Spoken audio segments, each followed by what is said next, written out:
Alright, I'm in. What's the situation? Apparently some bad guy terrorists set up an explosion bomb to go off during the football show. An explosion bomb? That's the deadliest kind there is. Where is it? It's downstairs in the garage. Listen, this thing cannot be allowed to detonate. Can you do this? Hey, if I can't defuse this bomb, you sent the wrong guy.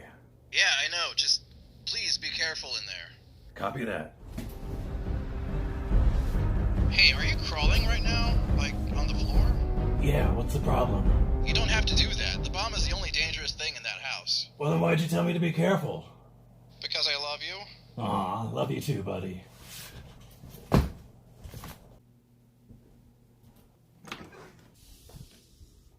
Sweet shit on a fuck stick. Are you okay? Do you have eyes on the bomb? Well, I got eyes on it, alright. It's the craziest goddamn bomb I've ever seen in my life. There's so many flashing lights, no one in the world could defuse this bomb.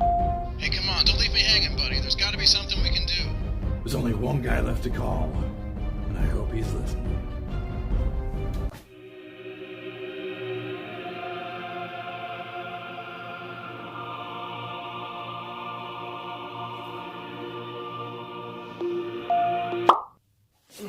Update, are you okay? What happened? Do you copy? Yeah, I'm alright. The bomb got teleported somewhere else. What do you mean teleported somewhere else? How is that even possible? Through the Lord Jesus Christ, all things are possible. Huh. I honestly never took you as much of a religious guy. Why would you say that? I mean, you're gay, right? You're gay!